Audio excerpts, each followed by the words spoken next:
Hello everyone, this is Ashwathi Deepak, counselling psychologist at Sky. കുട്ടികളിലെ സാധാരണ കുസൃതിയും attention deficit hyperactivity disorder അഥവാ ADHD എങ്ങനെയാണ് വേർതിരിച്ച് അറിയാൻ പറ്റുന്നത്? നിങ്ങൾ കുട്ടികളെ മാനേജ് ചെയ്യാൻ ഒരുപാട് ബുദ്ധിമുട്ടുന്നുണ്ടോ?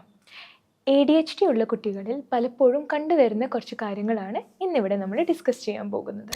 ADHD എന്നാൽ attention deficit hyperactivity disorder ആണ്. അതിൽ അറ്റൻഷൻ ഡെഫിസിറ്റ് കാണിക്കുന്ന കുട്ടികളിൽ കാണുന്നതാണ് ശ്രദ്ധക്കുറവ്, അവരുടെ സാധനങ്ങൾ സ്കൂളിൽ മറന്നു വയ്ക്കുക, ഇമ്പോർട്ടൻ്റ് ആയ കാര്യങ്ങൾ ഓർത്ത് വയ്ക്കാനുള്ള ബുദ്ധിമുട്ട്, അവർക്ക് വേണ്ടി നമ്മൾ പല തവണയായിട്ട് ഒരേ സെൻറ്റൻസ് അല്ലെങ്കിൽ ഒരേ ഇൻസ്ട്രക്ഷൻസ് പിന്നെയും റിപ്പീറ്റ് ചെയ്ത് കൊടുക്കുക എന്നുള്ളവയാണ്. ഇനി ഹൈപ്പർ ആക്ടിവിറ്റി എന്നുള്ള ഭാഗത്തേക്ക് കടക്കുമ്പോൾ കുട്ടികൾക്ക് കുറേ സമയം ഒരു സ്ഥലത്തിരിക്കാൻ വളരെ ബുദ്ധിമുട്ടായിരിക്കാം.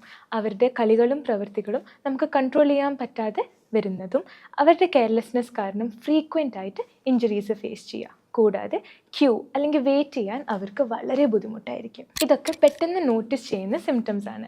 ഇത്തരം ബിഹേവിയേഴ്സ് നിങ്ങളുടെ കുട്ടി കാണിക്കുന്നുണ്ടെങ്കിൽ തീർച്ചയായും ഒരു പ്രൊഫഷണൽ ഹെൽപ്പ് എടുക്കേണ്ടതാണ്. ഈ പറഞ്ഞ സിംറ്റംസ് എല്ലാം ഒരു കുട്ടിയിൽ കാണണം എന്നില്ല.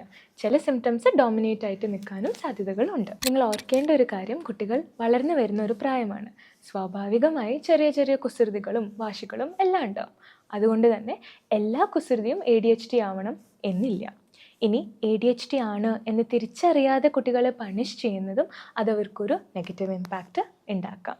ബിക്കോസ് ഈ ഒരു സമയത്ത് ഇത്തരം കുട്ടികൾക്ക് സപ്പോർട്ടാണ് ഭയങ്കര ഇമ്പോർട്ടൻറ്റ്. ഇത്തരം ബിഹേവിയേഴ്സ് എല്ലാം നിങ്ങൾ നോട്ടീസ് ചെയ്യുന്നുണ്ടെങ്കിൽ kindly reach out to us and we are here to help.